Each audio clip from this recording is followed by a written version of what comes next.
Hi investors, नमस्कार।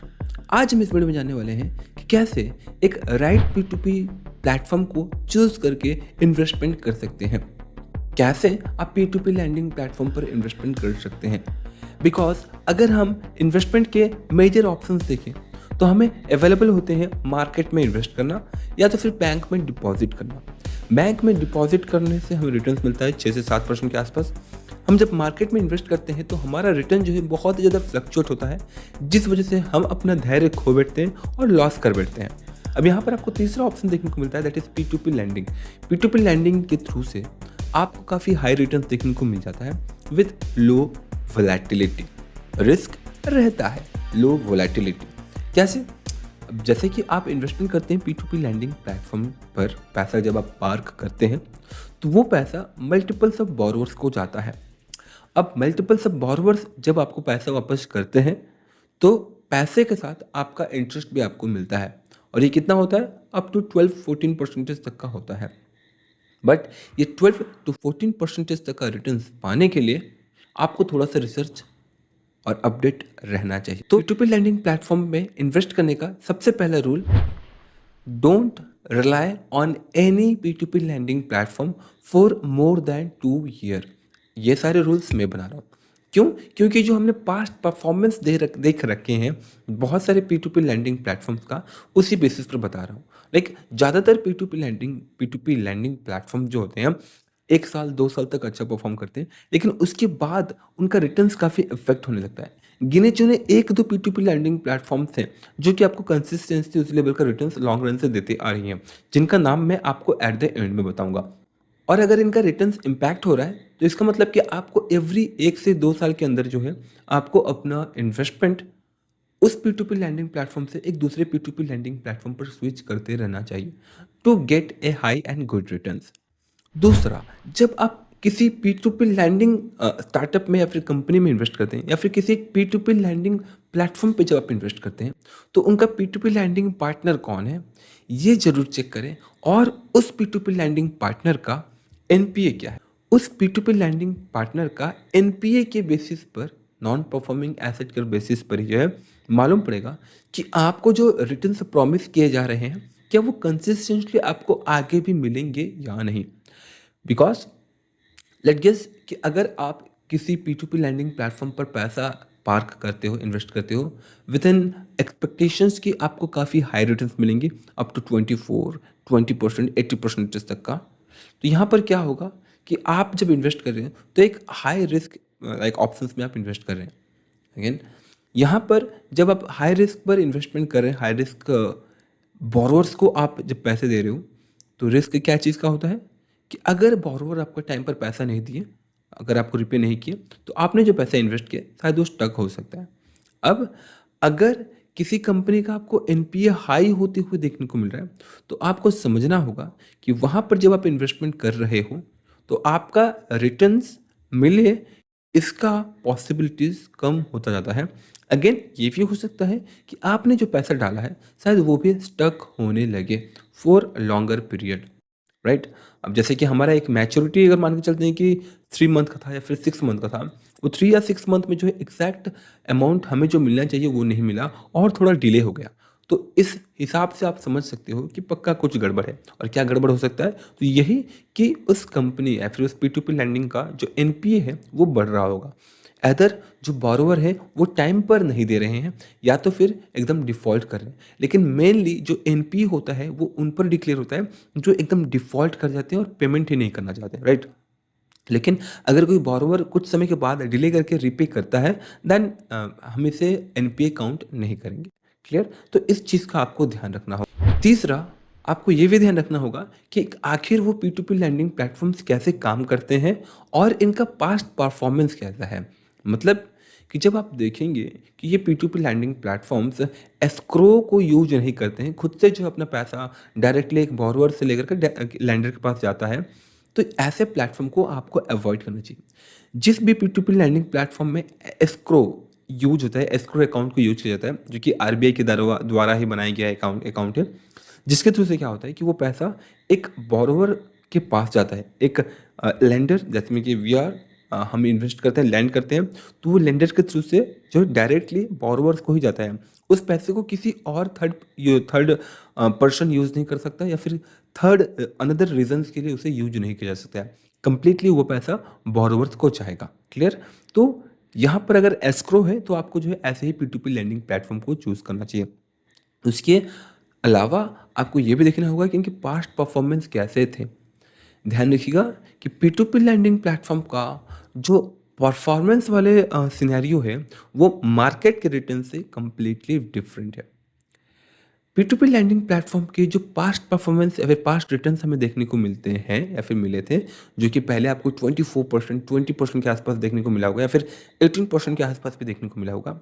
आज के टाइम पे अगर आप जाकर देखोगे उनके रिटर्न्स, तो आपको देखने को मिलेगा 10%, 12%, 13%, इसी के आसपास जो आपको 14% के आसपास जो आपको इनके रिटर्न्स आते हुए देखने को मिलेंगे। तो ये पास्ट परफॉर्मेंस ज़रूर देख लीजिएगा कि इनका जो डाउनफॉल है रिटर्न्स का, वो कितना स्पीड में और कितना हुआ है। अगर स्लोली स्लोली डाउनफॉल हुआ है, देन इट्स ओके। अब ऐसा क्यों होता है? अगेन, शुरुआती दौर पर जब कोई भी P2P लैंडिंग प्लेटफॉर्म्स आती हैं न्यूली, तो उनका जो लैंडिंग प्रोसेस होता है काफ़ी अच्छा होता है, उनको बोरोवर्स भी टाइम पर पैसा दे देते हैं। जैसे ही ये पुराने होते जाते हैं, तो इनकी जो बोरोविंग नंबर्स होते हैं वो भी बढ़ता जाता है। तो यहाँ पर जैसे ये पुरानी होती जाती हैं, तो बोरोवर्स जो डिफ़ॉल्ट बोरोवर्स होते हैं, उनके नंबर्स बढ़ना स्टार्ट हो जाते हैं, और जब वो बढ़ते हैं तो यहाँ पर जो आपको रिटर्न्स मिलना होता है 20% के आसपास, 18% के आसपास, 16% के आसपास, वो एनपीए होने की वजह से, दैट मीन्स कि नॉन परफॉर्मिंग एसेट होने की वजह से आपका रिटर्न कम हो जाता है। लेट्स गेस कि 100 लोगों को आपका 10,000 रुपये डिस्ट्रीब्यूट कर दिया गया।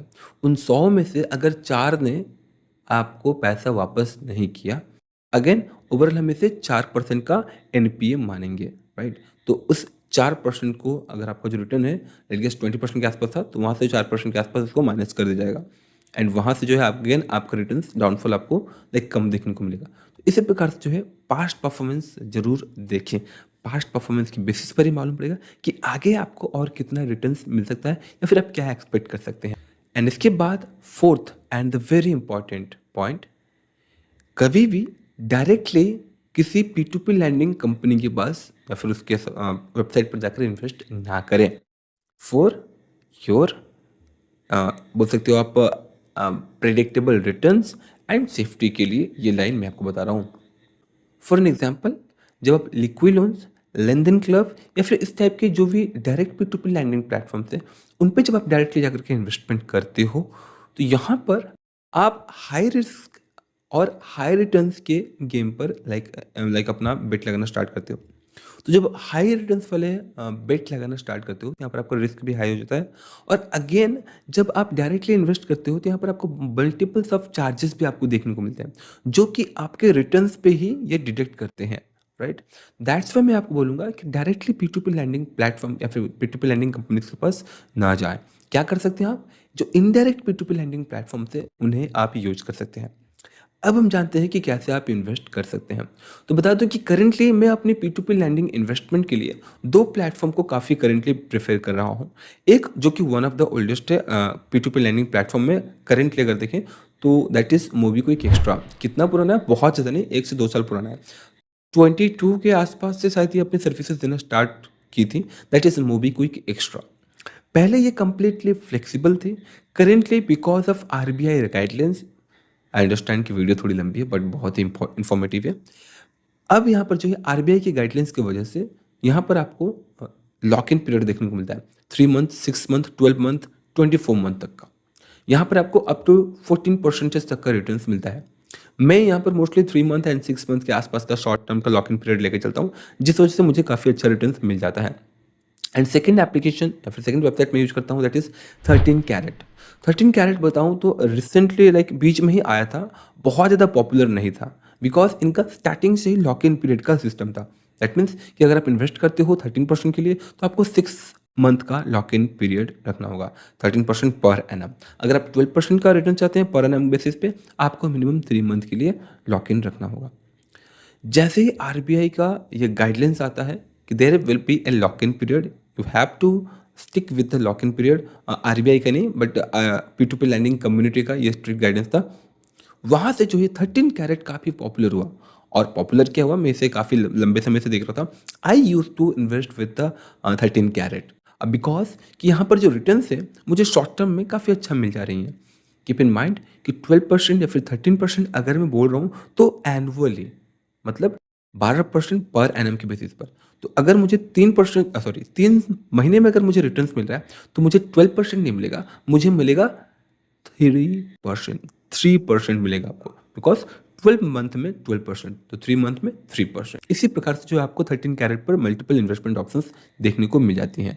तो इन दोनों में से किस P2P लैंडिंग प्लेटफॉर्म को आप चूज करना चाहेंगे, इट्स कम्प्लीटली ऑन यू। इसके अलावा और भी बहुत सारे P2P लैंडिंग प्लेटफॉर्म्स हैं, लाइक भारत पे का बोल सकते हैं 12 क्लब, या फिर और भी 2-4 हैं, बट करेंटली रिलायबल और आप बोल सकते हो ईजी टू यूज़ यही 2-3 प्लेटफॉर्म मुझे देखने को मिले जो कि डेडिकेटेडली इसी काम को करते हैं, that is investing for you via P2P lending platform. और यहाँ पर ये कुछ रेप्यूटेड P2P लैंडिंग पार्टनर्स को यूज करती हैं जो कि एस्क्रो के थ्रू से आपके पैसे को मल्टीपल सब बोरोवर्स को पार्क करती हैं। Got it. इन्वेस्ट करना बहुत ही सिंपल है। सबसे पहले आपको एप्लीकेशन डाउनलोड कर लेना है एंड वहाँ से अपना अकाउंट साइन इन कर लेना है। साइन इन करने के बाद जब आप अमाउंट डालते हो, कीप इन माइंड जो लॉक इन पीरियड होता है उस लॉक इन पीरियड के बाद ही आप विड्रॉल कर पाओगे, या फिर वो ऑटोमेटिकली आपके बैंक में विड्रॉ होगा। इस बीच आप विड्रॉ नहीं कर सकते। लेट गेस कि आपको बहुत ही ज़्यादा एक्सट्रीमली नीड है इसकी, एक इमरजेंसी फंड्स की चाहिए, आपको बीच में निकालना है, तो आप इन्हें मेल कर सकते हो कि I need my fund with in that period, जहाँ से ये आपको शायद कुछ चार्जेस लगे, और चार्जेस लगने के बाद आपका जो है पैसा इमरजेंसी केसेस में आप विड्रॉ कर सकते हो। बट मोस्टली जो है आपका आफ्टर मैच्योरिटी ही पैसा आपके अकाउंट में वापस आएगा। क्लियर। वो भले ही 13 कैरेट हो या फिर मूवी कोई एक्स्ट्रा हो या फिर कोई भी लॉक इन पीरियड वाले करेंटली आपको P2P लैंडिंग सर्विसेज देने वाले एप्लीकेशन हो। Clear. That's all. I hope कि आपको वीडियो यूजफुल इन्फॉर्मेटिव लगी होगी। किसी टाइप की कोई भी क्वारी हो तो कमेंट बॉक्स में कमेंट जरूर करें। तब तक के लिए जय हिंद, जय Bharat and thanks for watching this video. जय हिंद।